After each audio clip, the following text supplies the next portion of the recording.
In February of 1692, in the village of Salem, Massachusetts, two young girls started to show signs of a mysterious illness. 9-year-old Betty Paris and her 11-year-old cousin Abigail Williams reportedly had fits of strange behavior during which they would scream, run around, throw objects, and contort their bodies into strange positions. While the cause of the girls' affliction remains unknown, some modern scientists believe that what they were suffering from was ergot poisoning, caused by ingestion of a fungus that grows on grains such as wheat and rye, and whose symptoms include convulsions and psychosis, which seem to line up with what the girls were experiencing. However, doctors at the time were unable to discern what exactly the girls were suffering from, and as more children in the community started to exhibit the same symptoms, and with doctors still unable to determine why, the deeply religious Puritan townsfolk started to believe that the cause was not sickness, but rather something much more sinister: witchcraft.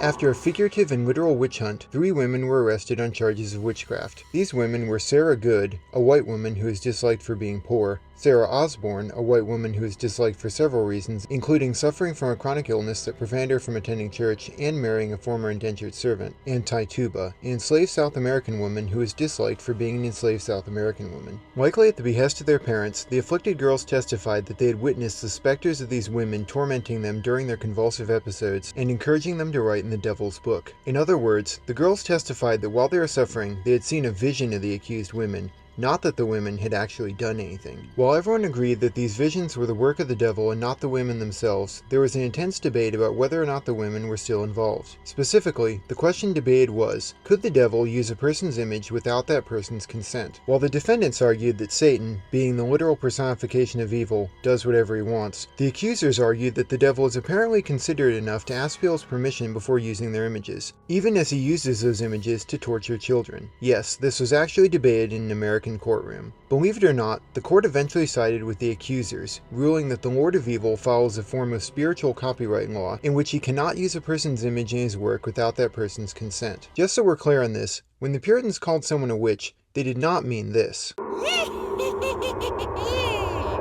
They meant this.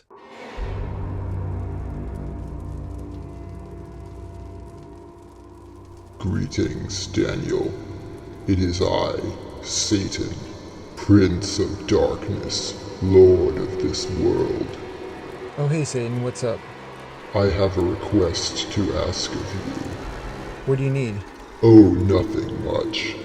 I simply desire to use your image to torture some children. Oh come on, I don't look that bad. Oh, it's nothing personal. Do you grant me permission? Sure. Just make sure you credit me, tag me in the description, and link to my channel, okay? Your requests shall be honored. Farewell now, my servant. The children of Salem shall soon writhe in agony before your visage. It shall be glorious. Catch you later, Satan.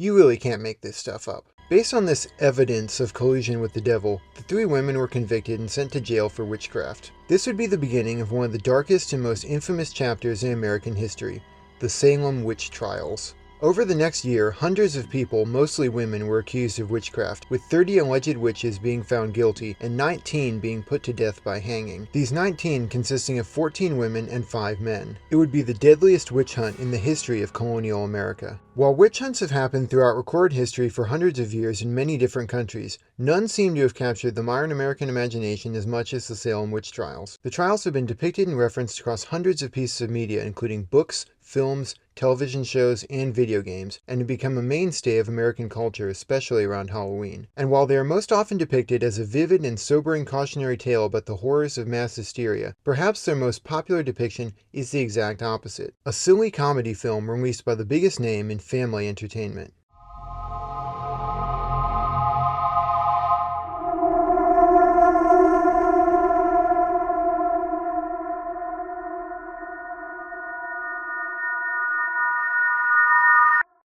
Hello extraordinary people, and welcome to a Halloween special.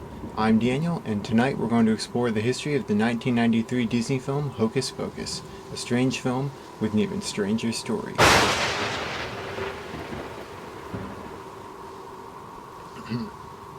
Let us begin. Another glorious morning. The idea for Hocus Pocus was first conceived by producer David Kirshner sometime in the early 1980s. Kirshner and his young daughter were sitting outside one night when their neighbor's black cat happened to walk by. This gave Kirshner the idea for a story in which a young boy is transformed into a black cat by three witches. Hocus Pocus started as a bedtime story for our two daughters. After using the idea for a bedtime story for his daughter, Kirshner asked screenwriter Mick Garris to adapt the story into a screenplay for a feature film. Garris took Kirshner's short story and wrote a script for a movie to be titled Halloween House. So originally it was called Disney's Halloween House. Halloween House was a dark and scary horror film featuring a group of 12-year-old protagonists. Kirshner and Garris pitched the script to the Walt Disney Studios, who bought the rights in 1984. We pitched it, we did this big elaborate table set. Jeffrey Katzenberg was coming into a meeting room, and I had asked if I could get there half an hour before.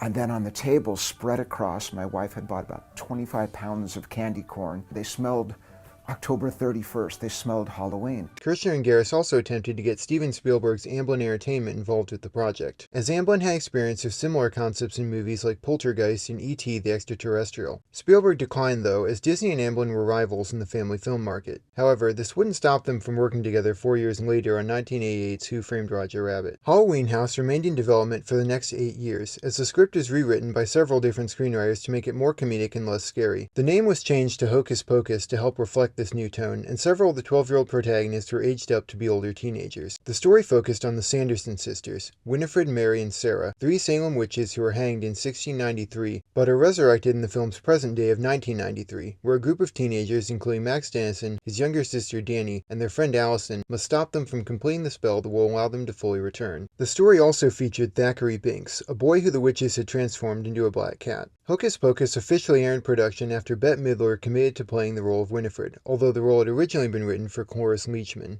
The role of Mary Sanderson was offered to Rosie O'Donnell, but she declined, not wanting to play the role of an evil witch, and the part went to Kathy Najimy instead. I understand you had some concerns, in all seriousness, about taking on this role because you didn't want to offend or stereotype real witches. Is that right?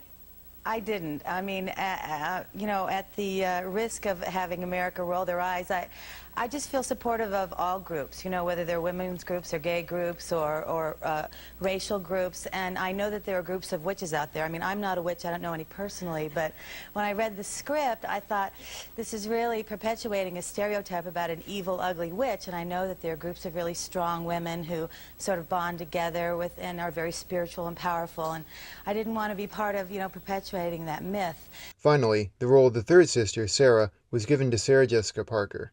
The thing that was most fun and most sort of creatively satisfying was that there was very little about our characters beyond descriptions of what they do in the context of the script. So we really got to, and me especially for the first time, I had a chance to really create a character, which meant like a voice and finding physical stuff and you know, learning to fly, and we all had our own separate and individual ways of flying, and our takeoffs were very different and unique, and it was great. Well-known dance choreographer Kenny Ortega was chosen to direct the film. Ortega had recently made his directorial debut with the Disney musical Newsies, released in April of 1992. Disney contacted me and asked if I would come in to meet with Jeffrey Katzenberg, and I was invited to direct Newsies. Ortega reached out to Leonardo DiCaprio, offering him the role of Max Dennison. DiCaprio declined, however, as he was planning on auditioning for the 1993 film What's Eating Gilbert Grape, a role he landed and subsequently received an Oscar nomination for playing. There was talk originally for Max of Leonardo DiCaprio being Max, and that was exciting because here was this young, cute kid, and how exciting that was, the idea that maybe this kid that had just done Gilbert Grape would be doing this film. He turned it down. With DiCaprio unavailable, Omri Katz was cast as Max instead. 10-year-old actress Thora Birch was chosen to play Max's sister Danny, and Vanessa Shaw was cast as Max's classmate Allison. Basically just hearing the entire premise and then reading the script, I was like, please, please, please, you know, sign me up, get me on board. Thackeray Binks was played by two actors. Sean Murray played the human Thackeray, but his voice was overdubbed by actor Jason Marsden, who also voiced the cat Thackeray. The producers felt that while Murray looked the part, his voice didn't sound like someone from the 1600s, and so Marsden was brought in to provide a voice that fit what the producers were looking for. After casting was complete, Hocus Pocus began shooting on October 12, 1992. We are playing very funny witches. In Disney's comedy thriller Hocus Pocus, a trio of 16th century witches returns from the dead in modern-day Salem, Massachusetts. Despite being set in Salem, the film was mostly shot on sound stages in Burbank, California, with only the few daytime scenes shot in Salem and Marblehead, Massachusetts. Max's house was a real house in Marblehead, Massachusetts, and then we built the interiors on sound stages in Burbank. One notable aspect of the filmmaking was the scenes in which the witches fly around in their broomsticks. Today, we'll see how special effects artists employ such distinctly different techniques as wire rigs, specialized cranes, and miniature puppets to create the illusion of witch flight.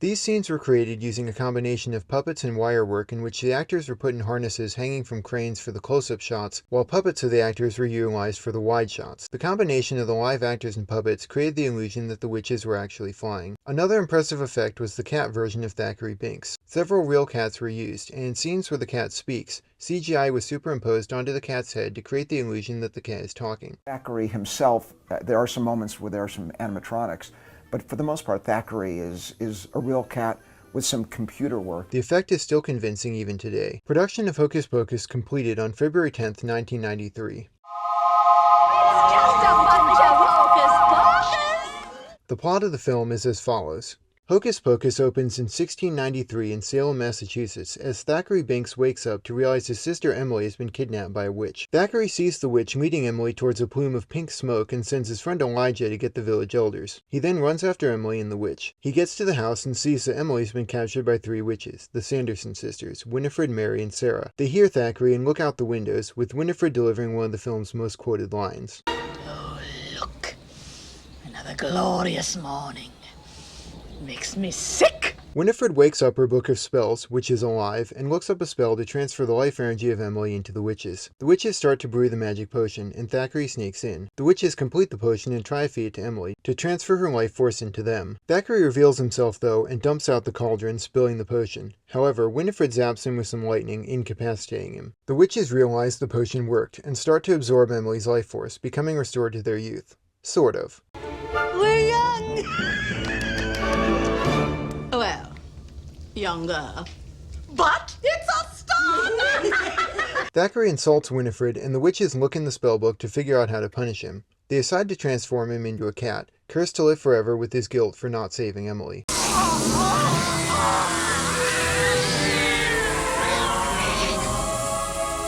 Just then, the villagers show up and capture the witches. The witches are said to be hanged, and Thackeray's father demands to know what they did to him, but for some reason never mentions Emily. I guess Emily doesn't matter to him since she's a girl, and this is the 1600s. Winifred refuses to answer. The witches cast a spell that on All Hallows Eve, when the moon is full, a virgin will light the black flame candle and summon them to life once again. We shall be back, and the lives of all the children shall be mine! The witches are hanged, and the film jumps forward to 1993, as a school teacher tells the story of the witches. So, the Sanderson sisters were hanged by the Salem townfolk. So, is this movie suggesting the Salem Witch Trials were a good thing? The teacher ends the story by saying that a black cat still guards the Sanderson house from any who might light the candle, and we meet our main character, Max Dennison. Max expresses skepticism, and we learn that he has recently moved to Salem from California. A girl in the class named Allison argues with him, and the whole class applauds and cheers for her. But everyone here knows that Halloween was invented by the candy companies. It's a conspiracy. Halloween is based on the ancient feast called All Hallows Eve. Inexplicably, Max gives Allison his number, because what else would he do in this situation? Here's my number. That don't make no sense! Max talks to Allison, and she gives him his number back. What do you think she was going to do? Trick or treat.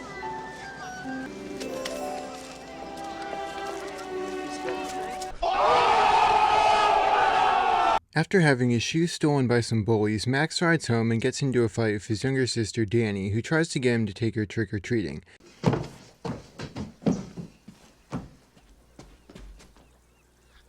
His parents make him go, and he dresses up in the standard Marvel disguise starter kit. After running into the bullies again, Max gets into another fight with Danny. She runs off and starts crying, and Max apologizes, saying he hates it in Salem and wants to go back to California. They run into Allison and they start talking about the Sanderson sisters in their old house. Max suggests they go there, and they do. They explore the house, which is now a museum, and Thackeray the cat sees them. The teens find the black flame candle, and Max jokes about lighting it. Thackeray attacks him, and Danny and Allison decide to leave. It's time to go. Come on, Allison. Max, she's right. Let's go. Oh, come on. It's just a bunch of hocus pocus. Max lights the candle, and the witches come back to life.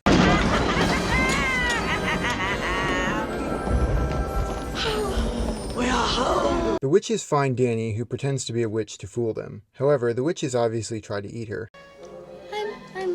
I'm not hungry. Oh, but we are. Max reveals himself and tries to fight them, but is quickly overpowered. Thackeray distracts the witches, and Max tricks them by activating the house's sprinkler system. Max takes the witches' spell book, and they escape. The witches follow after them, and they somehow don't know what a road is. 'Tis a black river. Perhaps it is not too deep. 'Tis firm. Careful, Winnie. 'Tis firm as stone. Why, it's a road!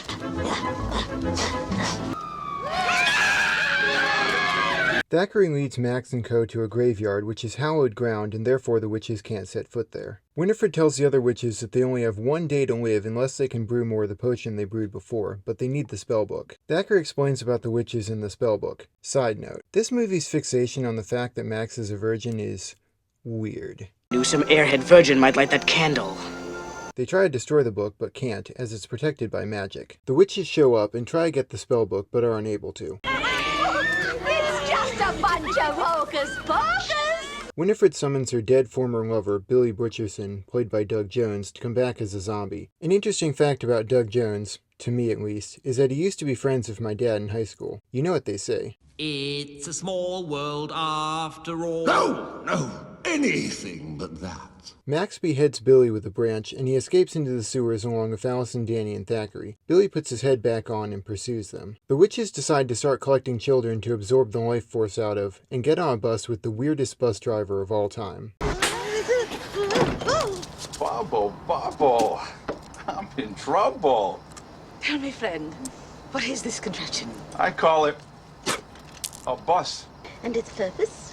To convey gorgeous creatures such as yourselves to your most forbidden desires. Well, Nancy, we desire children. Hey, that may take me a couple of tries, but I don't think that'll be a problem. I need one of those instant ice packs. You girls are giving me a fever. Yow. Hey, Buttercup, anybody ever tell you very easy on the eyes? Our four heroes come out of a manhole, and Thackeray is run over by the bus, but comes back to life, being unable to die. The witches get off the bus and are confused by the children in Halloween costumes. I smell children, but I don't see children. They enter the house of a man dressed as Satan, played by Gary Marshall, and his wife, played by Penny Marshall, in what is easily the weirdest scene in the movie, which is saying a lot.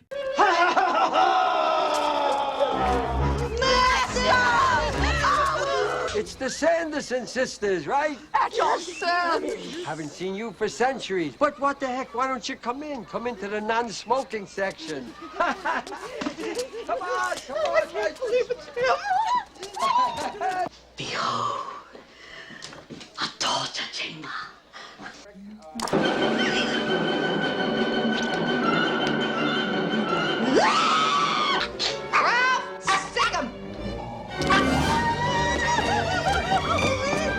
Meanwhile, the protagonists attempt to tell a police officer what's going on. Obviously, he doesn't believe them, and the movie continues its weird fixation on Max being a virgin.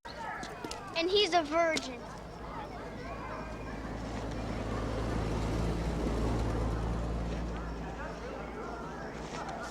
Come here. Are you a virgin? Yeah. Really? Look, I'll get it tattooed on my forehead, okay? Also, the officer is revealed to just be a man in a costume and not a real police officer. The witches leave the house and see that their brooms have been stolen. They also realize what Halloween is. All Hallows Eve has become a night of frolic. where children wear costumes and run amok. Amok! Amok, amok, amok, amok, amok. Max and the others go to a Halloween party to tell their parents what's going on, but they don't listen.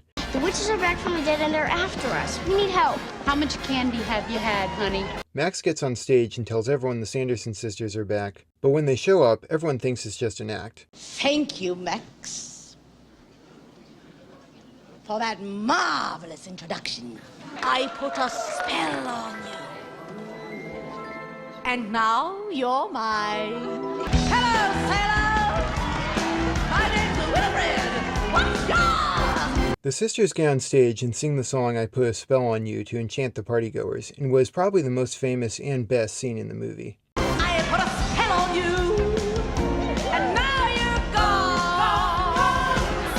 My hands, I say into pie, up or maybe up and down. I say into pie, up or maybe up and down. Dance until you die. Max and the others escape and lead the witches into the school building. Here we get the best and most true line in the movie. It is a prison for children. Max and Allison lure the witches into a kiln, lock them in, and seemingly burn them up, which is extremely dark for a Disney movie. Max, Allison, Danny, and Thackeray start to celebrate, and Max invites Thackeray to live with them. They go back to Max's house, but the witches escape and capture the bullies after being insulted by them. Meanwhile, Allison opens the spell book, which alerts the witches to its location. Nothing weird so far. They fly to the house and take Danny, Thackeray, and the spellbook, but Allison makes a salt ring around herself, protecting herself from the witches. The witches fly over Salem, and Sarah sings a really creepy song to bring the children to their house in what is easily the most disturbing scene in the movie.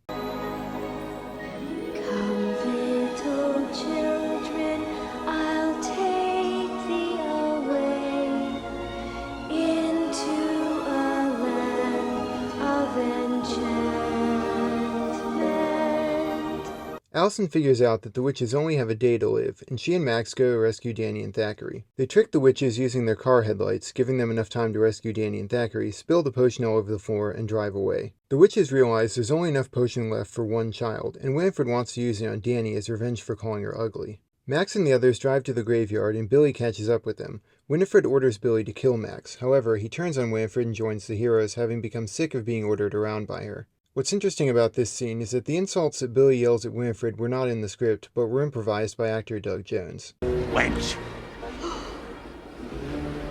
Trollop! You buck-toothed, mop-riding firefly from hell! Ah! I've waited centuries to say that. Max, Allison, and Billy put Danny into a grave and surround it with salt to protect her from the witches. The witches arrive and attack, quickly overpowering the group. Go to hell! I've been there, thank you. I found it quite lovely. Winifred grabs Danny and tries to make her drink the potion, but Thackeray knocks it out of her hands and Max catches it. Max threatens to smash the potion if Winifred doesn't release Danny, and Winifred responds by threatening to kill Danny if the potion is smashed. Thinking quickly, Max drinks the potion himself, forcing Winifred to take him instead, mirroring what happened with Thackeray and Emily at the beginning of the movie. Now you have no choice. You have to take me. What a fool to give up thy life for thy sisters. Winifred starts to suck out Max's life force, and in the ensuing struggle, Winifred is thrown to the ground. However, the hallowed ground of the graveyard starts to turn her to stone, and as this is happening, the sun rises, disintegrating all three witches.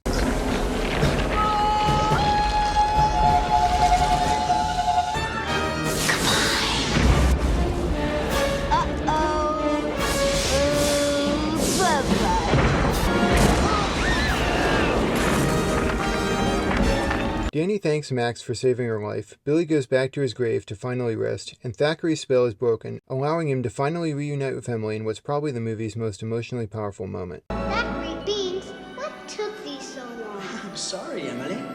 I had to wait 300 years for a virgin to light a candle.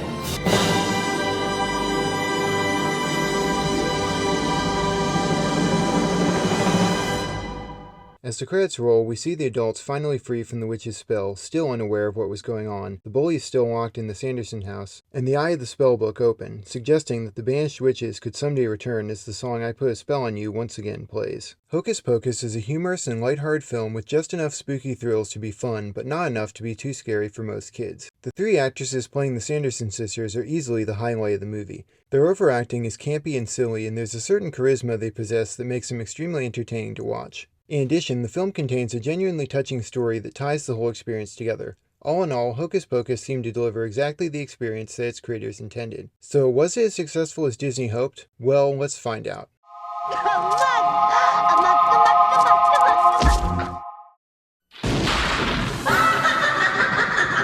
Jump back. Twist the bones and bend the back. Here to decapit a American mystic. Back in 1693, the people of Salem, Massachusetts, witches, Yes? thought they got rid of the Sanderson sisters for good. We shall be back.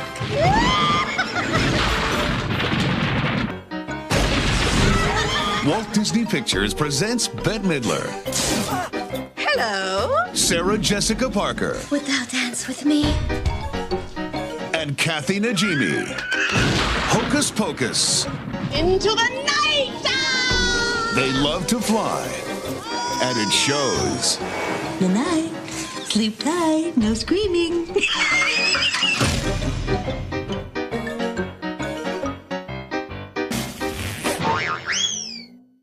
Hocus Pocus was released on July 16th, 1993. The bizarre summer release date for a Halloween film was chosen so the film would not compete with Disney's other Halloween release that year, the Tim Burton-produced Nightmare Before Christmas. Hocus Pocus would instead be going up against the Warner Brothers movie Free Willy and a re-release of Disney's own classic Snow White and the Seven Dwarfs. Oh, and one more little movie that had been in theaters for several weeks but was still going strong. Steven Spielberg's Jurassic Park. Shockingly, Hocus Pocus was not a box office success. As anyone could and should have predicted, audiences were not interested in seeing a Halloween-themed movie in the middle of the summer, especially given the other options available. We have very high hopes for it. But you know, hey, I've had plenty of high hopes before. And had them dashed. So what? To make matters worse, critics absolutely tore the movie apart, with well-known reviewers Gene Siskel and Roger Ebert each giving the film a negative review. Some movies start out badly, other movies end badly, other movies have bad parts in between, but Hocus Pocus is bad from beginning to end, and I hated this movie from the beginning when three witches are put to death in Salem, Massachusetts 300 years ago, until the end when the same three witches are put to death again in Salem, Massachusetts today. I would have to challenge the people that made this film with this. What do they think the comic situation is? Yeah, what is funny about it? What I would have them are trying to explain to me, all right, we know that they were witches, now they're here, and we know when they go out on Halloween night that these costumes, they're not real goblins. Okay, I don't think that's funny, but then what else is the movie about? There is nothing funny in this movie. However, the film was nominated for several Saturn Awards, ultimately winning in the Best Costumes category.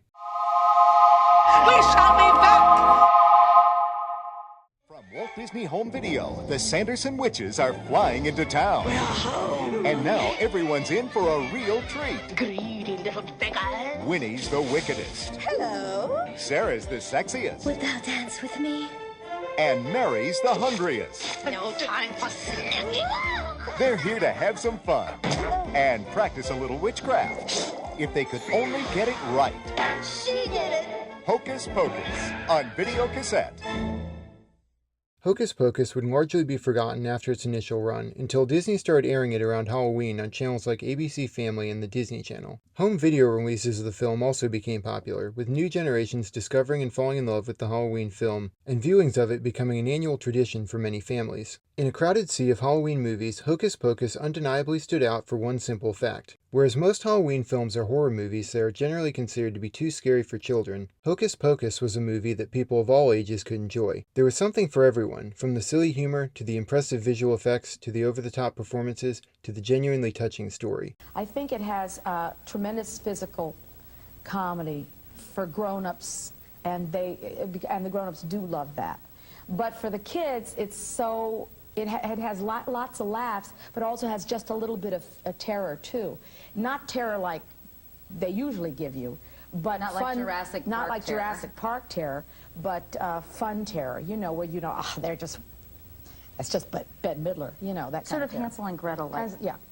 Families could watch Hocus Pocus together, and as more and more of them did, the film slowly ingrained itself back into the popular culture. I've got kids coming up to me now that have seen the movie because their parents who were kids and saw the movie when they were young, they're showing it to their kids now. Today, while Hocus Pocus is considered a cult classic, I don't think the term accurately describes the level of success the film has achieved. It's not a cult classic to me so much as it's just a successful film. Its characters have been featured in merchandise lines, television specials, seasonal theme park events, and on September 30th, 2022, a sequel, Hocus Pocus 2, was released, featuring Bette Midler, Kathy Najimy, and Sarah Jessica Parker reprising their roles as the Sanderson sisters opposite a new cast of teenage protagonists. A third film, Hocus Pocus 3, is also reportedly in development, as is a Broadway musical adaptation. I put a spell on you. The story of Hocus Pocus is a fascinating one that highlights the often strange role that holidays and annual traditions play in American culture. If Hocus Pocus had been about any other topic, it likely would have faded into obscurity and been lost to the annals of film history. But because of its connection to the Halloween season, it was able to maintain cultural relevancy and eventually find an audience. Customs and traditions can be a double-edged sword. On one hand, they can be used to spread fear and paranoia, such as the fear that your community's children are being tormented by witches. On the other hand, they can also be used to create comforting and emotional experiences that we love to return to again and again. Just like the Sanderson sisters, Hocus Pocus, despite being initially rejected, managed to put a spell on its audience. And just like those three witches, we can be sure that on the night of All Hallows Eve, when the black flame candle is lit, Hocus Pocus will rise to cast its magic spell once again. I don't think that people back then had the confidence that it would find an audience and have the legacy that it does today. I think it's endured because it touches something in people about Halloween. You know, it's not all about the candy. It's not all about, making people up and soaping houses and throwing toilet paper. As you say, the legacy of this, I still try to understand that because it's thrilling and wonderfully shocking to me.